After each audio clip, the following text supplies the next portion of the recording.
Bonjour à tous. Dans ce tuto, je ne vais pas vous apprendre à vous servir de votre système Waterdrop, mais à analyser les différentes étapes du phénomène et voir ensemble comment obtenir une collision avec un joli doigt d'eau. Nous verrons aussi comment faire une mise au point nette et précise, comment régler votre boîtier, comment régler votre flash ou vos flashs, et aborderons les paramètres instables. Que vous possédiez une Waterdrop machine à plusieurs électrovannes ou un autre système comme le Pluto Trigger ou un système Miops, le principe reste toujours le même. Ne vous contentez pas de ce genre de collision. Avec le Pluto Trigger ou le Miops, vous pouvez également obtenir ce résultat, avec des formes plus longélignes et plus harmonieuses. Lorsque vous allez faire tomber votre première goutte, juste après l'impact, elle va former une couronne.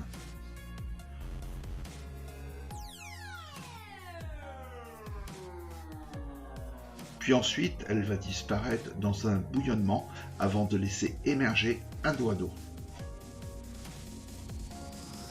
Ce même doigt d'eau va grandir au fil des millisecondes.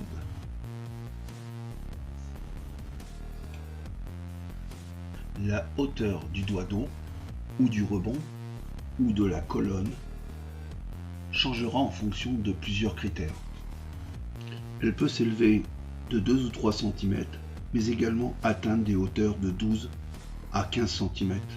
Voyons ensemble les facteurs de réussite. Pour ce faire, j'utilise un bac transparent que je vais remplir jusqu'à débordement. Pour ce qui est de la profondeur, personnellement, j'utilise un bac de 8 cm. Mais un bac de 5 cm fera très bien l'affaire. Votre bac doit être soigneusement placé de niveau. Un autre facteur que nous allons aborder est la tension superficielle ou la tension active. Pour mieux comprendre, je vais remplir ce verre jusqu'à débordement et me prêter à une petite expérience afin de mieux comprendre. Sur cette vidéo, vous pouvez observer que l'eau déborde de 2 ou 3 mm. Cette fine peau en surface évite le débordement. Avec l'aiguille, on aperçoit cette fine membrane, cette peau en surface.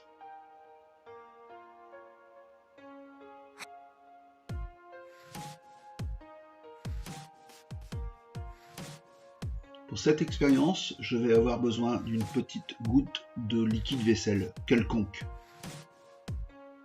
et y verser une goutte. Regardez ce qui se passe. Le niveau tombe. Il n'y a donc plus de tension active et donc plus d'obstacle au rebond de votre goutte. La goutte d'eau doit chuter d'une hauteur d'environ 40 à 65 cm. Selon mes constatations. Maintenant, nous allons pouvoir faire tomber notre première goutte dans le réceptacle. Je vais commencer avec une première goutte à 60 millisecondes et observer. Et comme vous pouvez le constater sur ce ralenti, la goutte d'eau ne s'élève pas. Sa valeur n'est pas correcte, elle n'a aucun dynamisme. Il faut donc la corriger.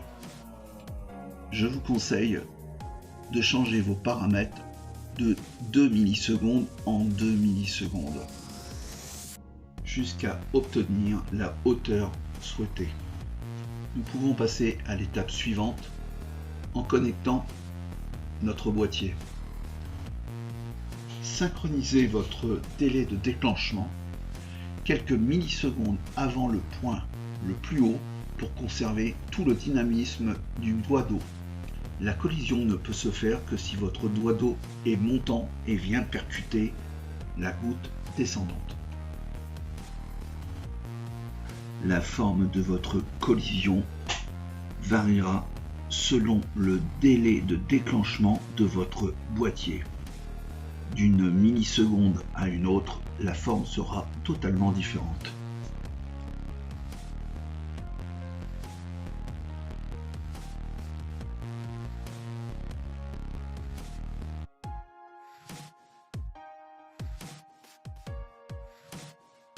La mise au point est l'essentiel de la photographie, surtout en macro. Pour faire votre mise au point, vous aurez besoin d'un repère. Pour ma part, j'ai utilisé un petit tube qui sort d'environ 10 cm au-dessus du niveau de l'eau, où je lui ai fixé un bouchon cannelé afin de permettre une mise au point nette et précise. Placez votre boîtier sur un trépied stable. Mettez-vous en live view. Effectuez la mise au point sur le premier tiers du bouchon.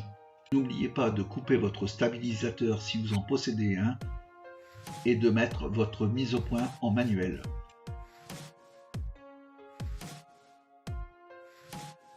Passons au réglage du réflexe. Je règle entre 100 et 200 ISO selon le boîtier utilisé. Pour ce qui est de la profondeur de champ, je ferme généralement entre f13 et f16. Pour ce qui est de la vitesse, toujours supérieure à 1/15e de seconde pour les fonds colorés ou les fonds blancs, et pour un fond noir entre 1/125e et 1/160e de seconde. Vérifiez que votre objectif est bien passé en manuel et que la prise de vue soit en vue par vue, surtout pas en rafale. Lors de la mise au point, servez-vous de votre niveau électronique.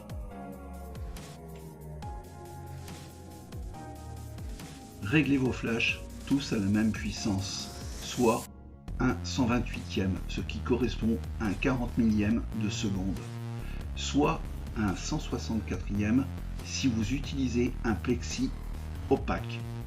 Disposez-les à une distance égale du point d'impact afin d'éviter un effet fantôme.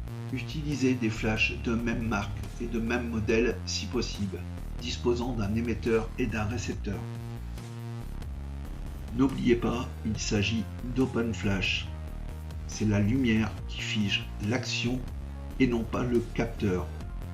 Cela ne sert à rien d'avoir des temps de pause très longs et de vous plonger dans l'obscurité. La viscosité devra être adaptée par rapport à son système et son électrovanne. Pour exemple, un Pluto Trigger muni d'une électrovanne de 12 volts et qui n'est pas sous pression nécessitera une faible dose d'épaississant d'environ 2 à 4 grammes au litre. En revanche, si vous utilisez des électrovannes de 24 volts ou plus, avec une poussée du liquide sous pression, vous pourrez augmenter considérablement la dose d'épaississant. Pour ce qui est des épaississants, vous pouvez utiliser de l'agar-agar, de la gomme de xanthane ou également de la gomme de gare. Pour ma part, j'utilise des colorants alimentaires liquides, mais également des colorants en poudre hautement concentrés. Je vous ai parlé des facteurs de réussite, mais avant de finir, je voulais vous parler également des facteurs d'échec, ceux que l'on ne maîtrise pas. Des paramètres volatiles comme la température de la pièce, la température de l'eau dans votre bac de réception, la température de votre mix, tout ce petit cocktail qui fait que vous n'arriverez jamais à réitérer 2 fois la même chose d'un jour à un autre, avec les mêmes paramètres et avec le même liquide. Il faut s'armer de patience et avoir un bon sens de l'observation. Voilà, ce tuto est maintenant terminé. J'espère que je vous aurai été de bons conseils. À bientôt.